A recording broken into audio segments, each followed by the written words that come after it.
Okay, hopefully we're going to wrap up this chapter with this video, and we're continuing on where we left off at question number 28. Which of these is not ionic? Now remember, the important thing about an ionic compound is that it has a metal.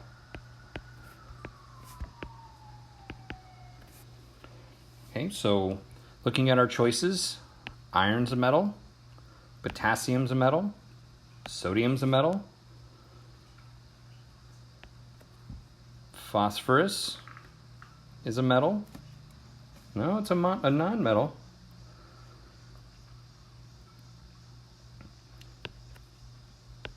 And H4 plus, that's an ion. Chlorine is an ion, so that is definitely an ionic compound. So we're going to go with phosphorus tribromide.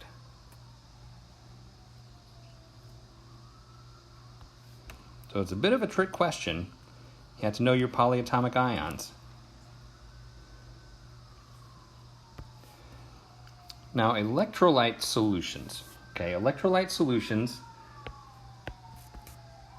are from ions. Okay, so that means that we need a compound to be ionic in order to be an electrolyte. So it's kind of hard to see in this particular thing, but what we have here, these words are NaCl in pure water. Okay, and NaCl is an ionic compound that comes apart in water, so we get ions from it. So in order for something to be an electrolyte, we have to be able to make ions from it. That means that it has to be ionic. And the idea here is that when ions come apart, we say that they dissociate. Okay, so the dissociation of ions is what we get when we put ions in water. So if I take some table salt and I put it in some water, the salt comes apart, we get all these little sodiums and chlorines floating around. You see the greens and the purples, and they get surrounded by the water molecules and carried around as ions. Now this word aqueous means a solution in water, or a solution of water. Okay, this would be, for example, NaCl plus water gives you NaCl, and we use a little AQ afterwards to say that it's an aqueous solution.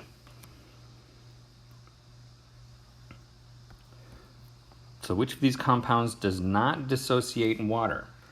So remember, dissociate means to come apart, and again, we're looking for something ionic, because things that are not ionic, things that are covalent, for example, don't come apart in water, don't dissociate.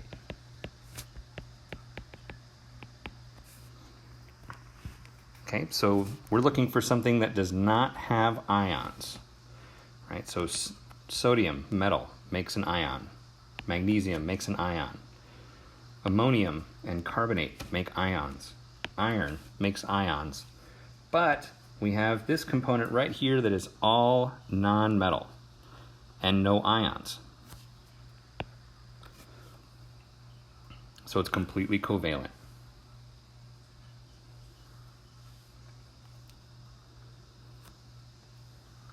All right, so our last thing to talk about here are acids. And specifically, we're going to be doing nomenclature with acids.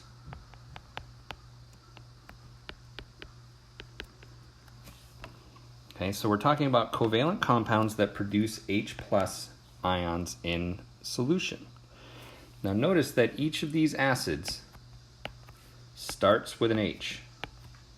That's a dead giveaway that you're dealing with an acid. Every single one of these has an H right out in front. Okay, so if it starts with hydrogen, it's an acid. Okay. And we have two categories of acids. First one we're going to talk about is binary acids. Now we talked about, when we started with our ionic compounds, we talked about binary ionic compounds, right? So if we only have two elements, it classifies as a binary acid. And if we have a binary acid, that name has to start with the word hydro in every single instance. So we say hydro, we say the base part of the name of the anion, which is in this case fluoride. So we say fluor and we add the ic acid. So HCl, there's two elements there. So it's binary, so we have to start with the word hydro, recognizing it starts with an H, and there's only two things there, so that means that it's an acid and it's binary. So hydrochloric acid, hydrobromic acid, hydroiodic acid. Okay, in every single instance, the thing starts with a hydrogen and only has two elements there.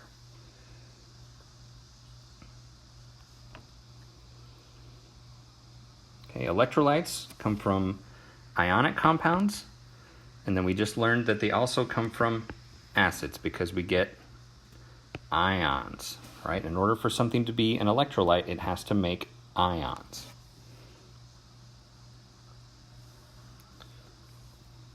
Okay, so with this scenario, we need to talk about non-binary acids, or what we call oxoacids. Okay, because they have oxygen in them, right? So with oxoacids, we need to know the name of the polyatomic.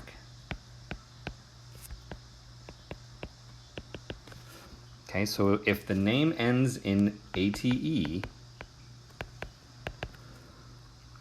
and has a hydrogen in front of it, ATE becomes ic acid. Okay, we end the word with ic acid. If the word ends in ITE, it becomes us acid. Okay, so in this case, for this problem, we have bromate, which is BrO3-. If I make it HBrO3, notice it starts with an H, so that means that it's an acid, and it has more than two things there. Okay, so if it's an acid and the anion ends in ATE, like it does here, we're going to just say bromic acid.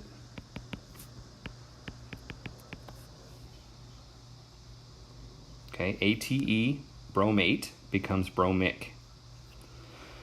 Now we don't say hydrobromic because that would be for a binary acid. So just bromic acid.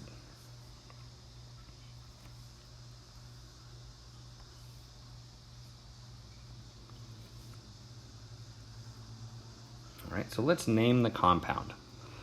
So we have aluminum. We have more than two things, so it's not binary. Doesn't start with an H.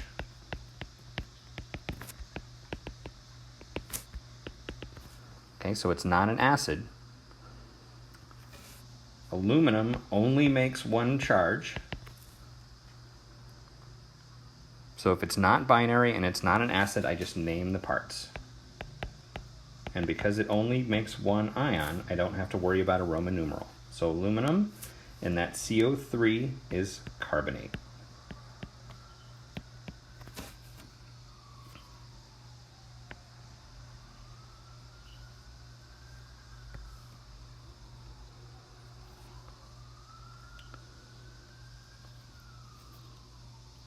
Which of these is an ionic compound? So the easiest thing to do is look for a metal.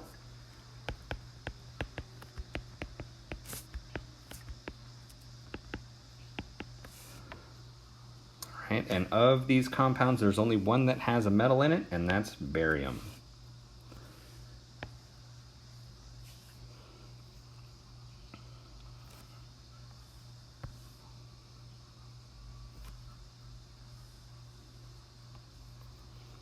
Okay, compounds that form ions in aqueous solutions are called covalent compounds. Don't make ions. Homogeneous mixtures might work, but we want to know what kind of thing has ions in a homogeneous mixture. So we're going to talk about electrolytes, ions in aqueous solutions. We haven't talked about either of these.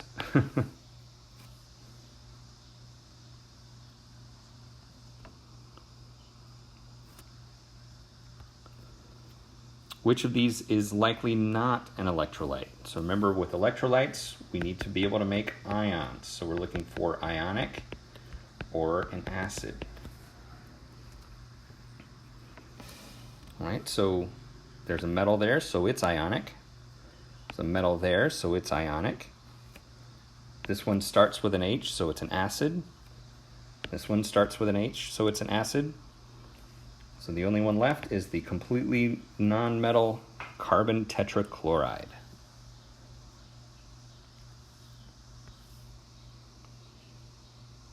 All right, so here we are at the end, but I do want to talk about one more type of naming, and it's very brief and it's very easy. Okay, and this particular kind of thing is called a hydrate. And I'm mostly going over this because it's on your worksheet. Okay, so a hydrate would look like something like this. So aluminum chloride, and you'll see a dot, like a multiplication dot, times 4 H2O.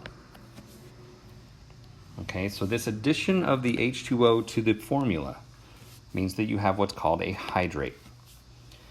Okay, so with hydrates, we say the name normally plus prefix and the word hydrate.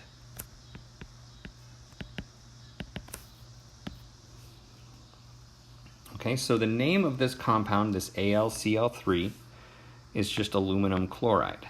So with that part we just say normally. Okay, and then our prefix is for the number. So the number 4 has the prefix of tetra. So we say aluminum chloride tetrahydrate. Okay, the hydrate is for the H2O part. Like we drink water to hydrate our bodies, so that's where we get the word hydrate. Let's do another. I'm going to make one up on the spot. Let's do...